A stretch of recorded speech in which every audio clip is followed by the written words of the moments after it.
Money with Stephanie Bowles, who is joining us, of course, courtesy of SA3 Wealth. Thank you so much for joining us today. Yes.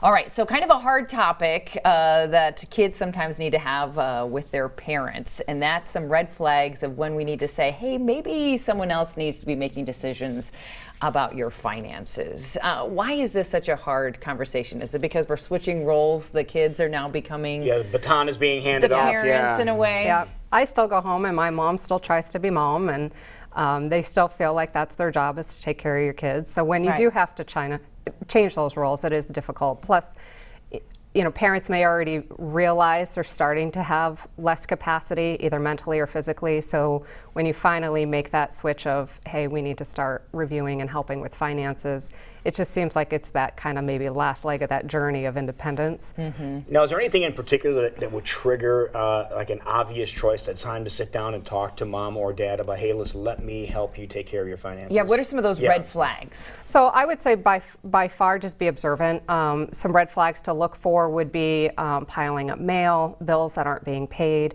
If credit cards are starting to accumulate, people may be trying to get finances to stretch so far that they are putting medications on their credit cards.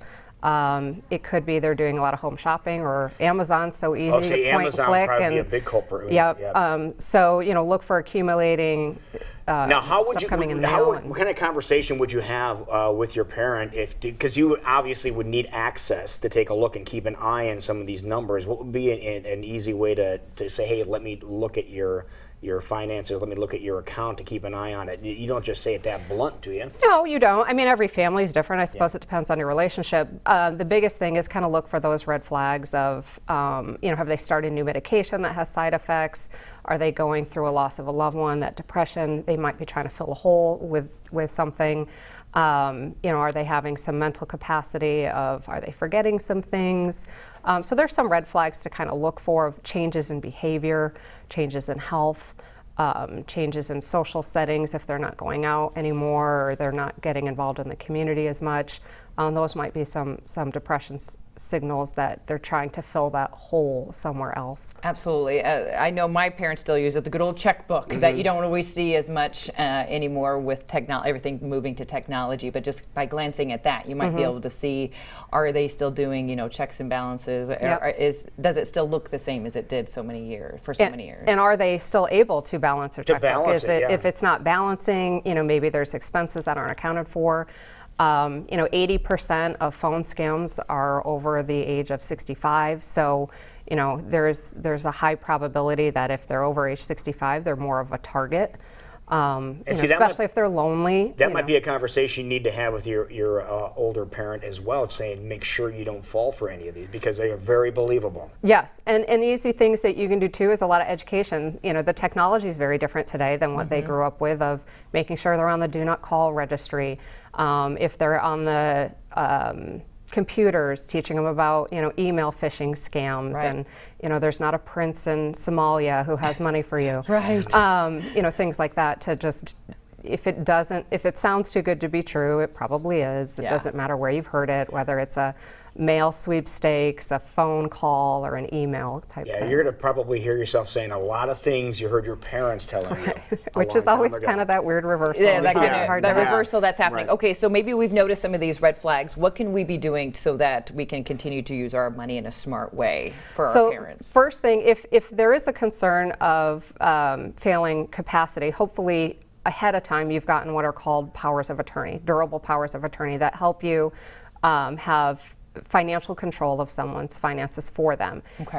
If you start having concerns, you know, especially once one of the parents pass away, that's always kind of a good time to have a loved one have a backup, or a trusted financial professional as a backup for helping mom and dad, especially if you live out of state. Maybe you're not the best person to do it. Maybe having a trusted professional that's going to be right there, out there looking out for mom and dad, whether it's their attorney or accountant or financial advisor, that can kind of help do those checks and balances if you're halfway across the country. Now, if you did acquire the power of attorney, does that eliminate your parent from having access to their money? Because that's, I think, one of my concerns. I can hear my dad making that big concern. This is my money, not yours. Absolutely, Yeah. you know, and they don't want to necessarily give up control over that. And most people I know who have power of attorney use it when they have to use it, and some of them are what are called springing. A springing power of attorney means it's drafted in advance, but it doesn't kick in until there's something that triggers it, and it's usually a mental incapacitation or a physical incapacitation. So you can have it drafted years in advance, and it's not actually active. Yeah, just have it stand until by, that event springs it into action. But But once you're incapacitated, you don't have the legal ability to draft that document. So it's Right. important to do it while you're healthy and competent. That's a good point. So a good way of starting that conversation is like, let's just get this laid out now, so if that ever comes, we can have it ready to Yep. go the way that we both agree with. Right. Okay, smart ideas. Okay, let's talk about some other qualified accounts we might have for our older parents. So things that you want to make sure parents are doing, and a lot of people, once they hit retirement, I've heard all kinds of strange to me, but normal to a lot of people of, hey, I'm retired now, I don't have to pay taxes. No, yes, you do. I've heard that. And the biggest one I've probably heard is they're surprised that they have to take money out of their retirement accounts. Why would that be, I wonder? So once you're 70 and a half, you have to take what are called required minimum distributions out of pre-tax dollars. Oh, those, okay. that And money. if you're over 70 and a half, you may or may not have capacity to remember to do that every year. And if you don't have a financial advisor to double check that you're doing it, it may not be getting done. So what happens if you don't do it? You have a 50% penalty that can be taxed upon you by the IRS for the amount that you should have taken out and didn't. Really? Yep. So this is that would it's be a a big very deal. valid point to talk to an older parent, saying, hey, listen, here's the deal. In case it does roll around and you're 70 and a half and you don't do this, you're going to lose half the money. I think that might trigger them to say, okay, let's do this. yeah, and we have a list.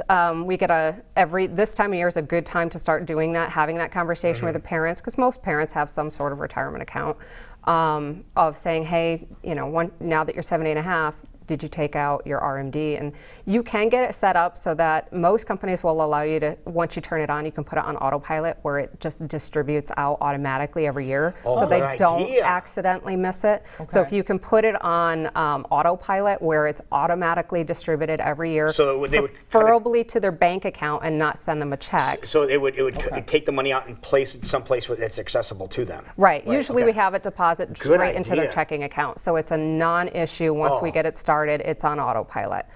But once they turn 70 and a half, that's a very good conversation to have of making sure that gets set up. Same thing with bills, making sure they're kind of on auto pay when you can, so they don't forget to pay a bill, or if they're not opening their mail for depression reasons or something, bills are still getting paid, or if they end up in the hospital or something.